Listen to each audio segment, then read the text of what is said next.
So e-mountain bikes are cool, and technology is getting better all the time. And what I would like to do today is a review at the heart of an e-mountain bike. The bit it gives us the E, the motor, the battery, the controls that surround it. And I want to compare two of the key motor manufacturers, the Shimano STEPS E8000 and the Brose within the specialised Turbo Levo. I've already done a review of the Yamaha PWX motor, and you can see that on another video. And these are two of the bikes that I've been riding over the past few months. So this is my Merida E160 900E, and that's powered by the Shimano STEPS E8000 motor. And this bike, which I've been riding over the past couple of weeks, which is the specialised Turbo Levo Expert, which is a 2017 model, and this is powered by the Brose motor. So what I'm going to do is give you my views, and it's just my views, of how I felt these motors have performed, the good and the bad, over the last couple of months. So let's start off with the Shimano STEPS E8000 motor. What's my view of this? Well, the motor itself is actually probably the smallest and lightest motor on the market at the moment. It comes in at about 2.8 kilograms. Because it's the smallest and lightest, it also is providing the bike manufacturers probably the greatest level of flexibility in terms of how to position it, providing the short chain stays, so that you actually get probably the most intuitive riding feel. Shimano provides both an integrated battery and the down tube option for bike manufacturers, and also the semi-integrated model. This thing is absolutely rock solid on here with no rattle whatsoever. And in terms of output power, this is about 504 wattage of output, so this will definitely get you many miles on the bike. Depending on your riding style and what power assist you're actually using, you'll easily be able to do between 3 hours, possibly even more, on the bike without any problem. And in fact, by using different combinations, I've actually stretched the thing to around about nearly 5 hours out on the bike, so I'm sort of mammoth bike rides without having to swap it out or charge it. The system is operated through these shifters on the left hand side, which toggle through, and it gives you like 3 levels of assist: eco, trail and boost. So the main thing here that I would say is that the Shimano probably gives you the best compromise between the integration of the system, the legibility of the information, Di2 compatible. So on this side you've also got the switchers on the Di2, and obviously on this side on the control unit. So the whole Shimano setup on this particular bike, the Merida, is beautifully integrated. I think that is a real strength of what Shimano is offering in the market at the moment. Another area that people ask me about is the noise of the motor, and the Shimano setup definitely has a sort of whine to it, and you can definitely feel it, especially when you're climbing up something steep, or you've been out the bike for a while. The motor, you can hear the motor whirring away there, and it's got a sort of high-pitched noise. I would say it's not as loud as the Bosch and the Yamaha setups. I think they're have slightly noisier acoustics, so I think Shimano motor is slightly less noisier than them, but there's definitely a whine to it. And the combination of the motor, the battery, giving you around about 70 Newton meters of torque output. So really the whole combination of the integration and of the system can get you up like any fire road or any technical climbs, even certainly that I've experienced so far over the last 3 or 4 months. How does it feel to actually ride it? Well, I tend to use trail more often than not, as it's just much more intuitive. You can concentrate on your riding, and it pretty much gets you up anywhere with that and the combination of the gears. Shimano also offer an app for your smartphone that you can go into and customize the level of power assist for the different modes. What I've found with that is that once you've done it once or twice and you've played around with it, you tend to sort of keep it in the one that's your favourite, but it's useful to play around with it initially for your riding style and what you're trying to achieve. So overall, what's my impressions of the Shimano STEPS E8000 motor setup?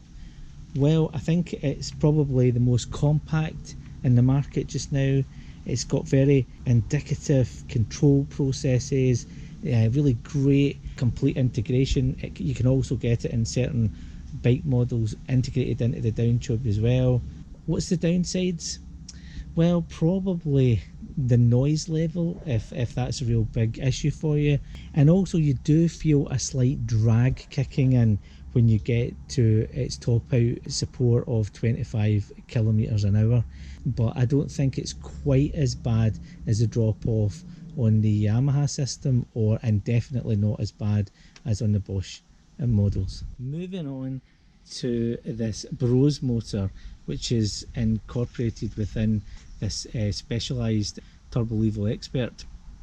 So Brose mainly provide the hardware to Specialised, and they really tend to provide the software for the motors, so it's a little bit of a different combination. And to switch it on, you just press this little button here and it comes to life. In terms of the battery, well, the battery is beautifully integrated into the down tube, and Specialised are experts at that. This one in here is providing around about the same as the Shimano, around about 500, so lots and lots of mileage in the battery. Again, I'm probably getting about the same as the Shimano. I can easily go 3 hours out in the bike and still have power left. So if the Shimano motor was 2.8 kilograms, this thing in here is 3.4 kilograms, so a little bit on the heavier side, but it does provide a higher level of torque, especially in the 2018 and 2019 models, where they've put the new Brose models into Specialised, and they're generating anywhere around 90 Newton meters of torque. This 2017 one is in around the same as the Shimano, around about 70-ish Newton meters of torque. Moving up to the control features, and this is where you start to see a difference. Specialised have really gone for a more minimalistic control. If you wanted actually to change the level of power assist, you had to reach down and play around with the buttons here and move into the 3 modes. But they have actually now incorporated some level of control with this device here on the handlebars. It's almost like a wee Garmin type model, and it actually pops out, and it again, you can go up and down on it. You'll notice that there's absolutely no display, and Specialised believe that actually, you would just have your own smartphone on here or some other device. So I get that in terms of user flexibility. From a personal preference, it's just a personal preference, I prefer the bike to come with its own display. So that's really sort of like an individual choice, an individual view, whether you like the minimalist Specialised approach or you like a little bit more toys and integration from the Shimano one. This thing, it's okay ching down to look at your battery levels on here while you're riding or climbing is not much fun.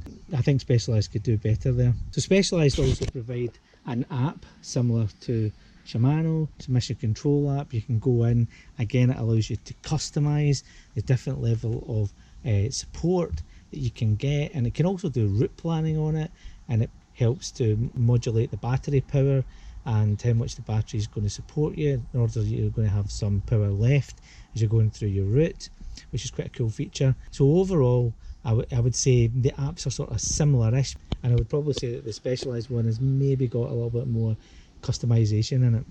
But again, once you've played around with it, once you've set it up, you tend not to modify the levels of power assist and support that you've set it up for. You tend to just find one that suits you and then you stick to it. In terms of the noise, well, this is where this Brose motor comes into its own. The noise acoustics from this versus the Shimano is definitely quieter. It definitely has lower acoustics. So I've ridden both the Yamaha PWX motors, I've ridden the Brose motors, I've ridden Shimano, I've ridden the Bosch, and this one is by far the quietest. It's not that you don't hear the motor, you will hear it, especially if you're going up longer climbs or you've been out, you know, a fair amount of time on the trails. You will hear the motor starting to whir a little bit, but the acoustics of it are much lower than slightly higher pitched whine that you get from Shimano. So what's my overall impressions of the Brose motor within the Specialized Turbo Levo? Well, I think you're getting, you know, a pretty good integration in terms of the setup. I think you're getting some really good power and better power on the newer models as well. I also think that there's definitely less drag. So when you hit the 25 kilometers an hour level on this bike, I'm not feeling the same type of drag effect than I am on the Shimano setup. In terms of the negative sides of the Brose Specialized setup, for me it's definitely in the control side of it, and I think they could do better. That's okay, but no display and finding out what your battery levels are down here, that's not quite as cool. So there you are. I hope you found this review interesting. I hope it's certainly given you an insight into my views on how I've found these bikes over the past 3 months or so and riding them quite extensively.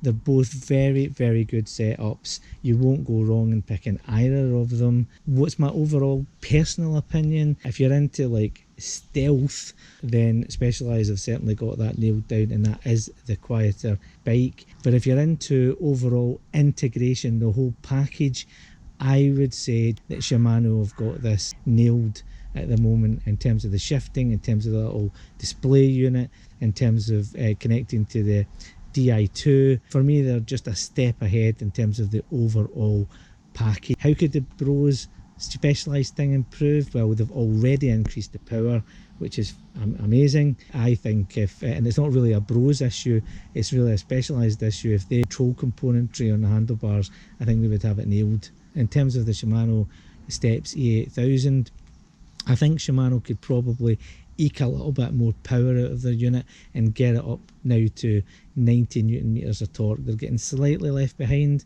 and I think in the next iterations or two they could actually push that. That would get it up into the sort of more modern power outputs that people are now achieving. So I hope you've enjoyed the review. Please press like or subscribe if you want to see more videos, and I would love to hear what your views of the motors are and the setups.